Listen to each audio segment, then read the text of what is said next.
Pemirsa, Aliansi Rakyat Bergerak menyerukan aksi Gejayan memanggil kembali. Masa aksi menyoroti kasus dugaan kecurangan pemilu 2024 di era pemerintahan Joko Widodo.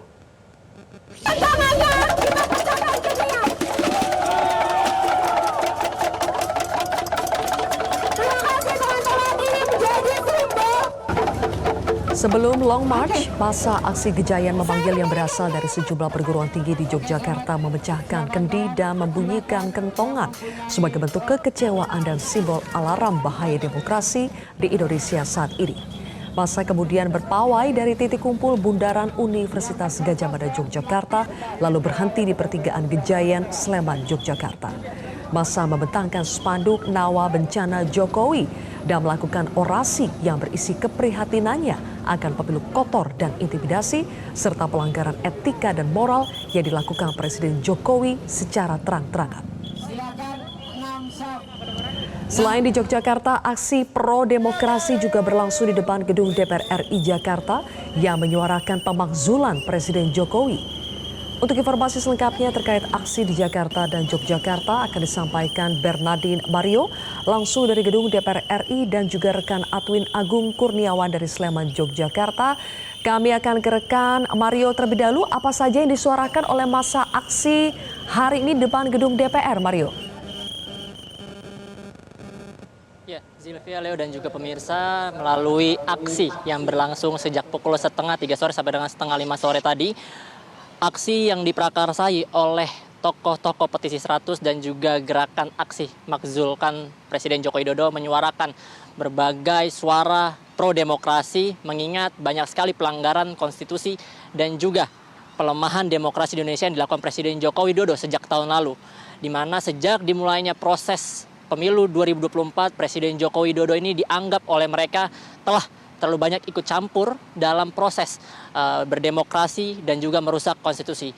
Dari banyaknya bukti yang mereka lihat, salah satu yang paling terlihat sejak awal tahun kemarin adalah bagaimana Presiden Joko Widodo ini ikut campur dalam proses pencalonan anaknya Gibran Rakabuming Raka sebagai calon wakil presiden Prabowo Subianto. Kemudian waktu demi waktu Presiden Joko Widodo tidak menunjukkan adanya etiket baik dalam menjaga demokrasi, tapi justru malah semakin terlihat mengendorse salah satu pasangan calon untuk bisa memenangkan Pilpres 2024. Dan puncaknya kemarin Presiden Joko Widodo sempat memberikan pernyataan dalam saat launching pesawat milik Kementerian Pertahanan, di mana Presiden Joko Widodo dalam kesempatannya bertemu dengan awak media mengatakan bahwa Presiden sejatinya boleh mengikuti kampanye. Namun yang menjadi pertanyaan melalui aksi ini, tokoh-tokoh petisi 100 mempertanyakan pernyataan tersebut yang dikeluarkan ketika berada bersama dengan Prabowo Subianto.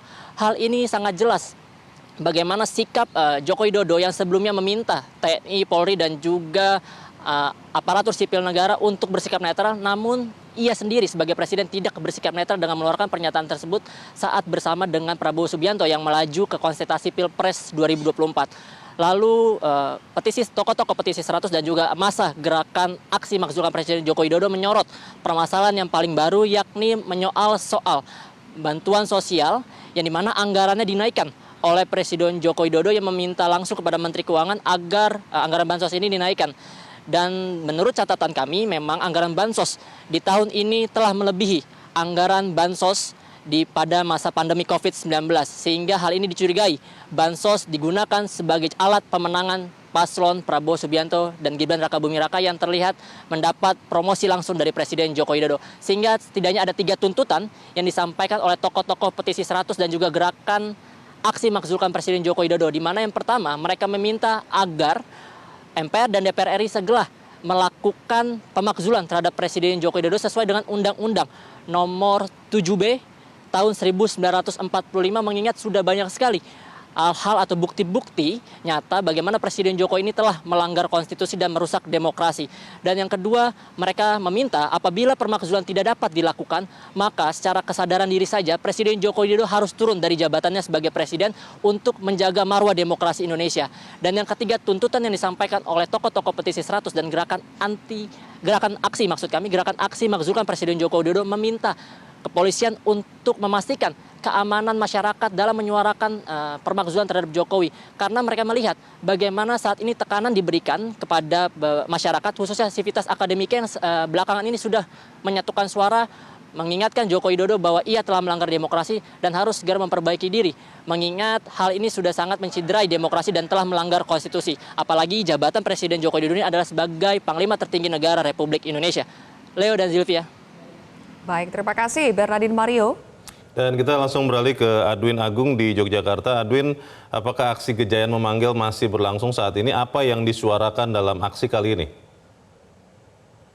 Leonard, hingga saat ini sekitar 1000-an mahasiswa dari berbagai latar belakang yang didominasi oleh dari Badan Eksekutif Mahasiswa maupun juga elemen masyarakat lainnya, termasuk kelompok perempuan, kelompok dari mereka yang membela memperjuangkan hak Wadas dan juga kelompok dari masyarakat Indonesia Timur juga terlihat hadir di pertigaan Gejayan untuk mengikuti aksi ini.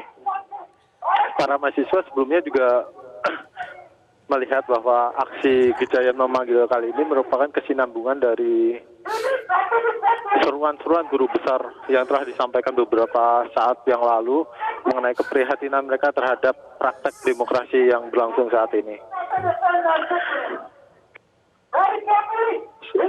Pada umumnya saat bergantian perwakilan dari kelompok mahasiswa maupun elemen masyarakat ini menyuarakan bagaimana kecurangan dalam pemilu dan masa kampanye, termasuk keberpihakan Presiden Joko Widodo pada pasangan 02 Prabowo Gibran.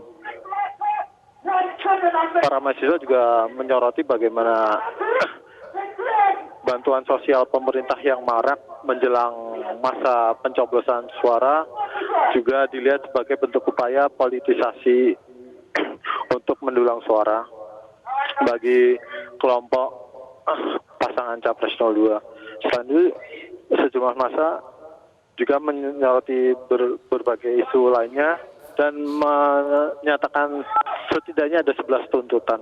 Antara lain, mereka menuntut revisi Undang-Undang Pemilu, adili pemerintahan Joko Widodo dan juga kroni-kroninya, serta menuntut permintaan maaf kelompok intelektual ataupun budayawan yang mendukung politik dinasti yang telah nyata-nyata dipraktekkan dalam pemilu kali ini. Bahwa tidak terlihat bagaimana sebuah masyarakat dahsyat Leonard. Baik, Adwin Kurniawan, kita menerima laporan Anda dan pemirsa, demikian Adwin Kurniawan melaporkan langsung dari Yogyakarta dan sebelumnya Bernardin Mario melaporkan dari Jakarta. Jelajahi cara baru mendapatkan informasi. Download Metro TV Extend sekarang.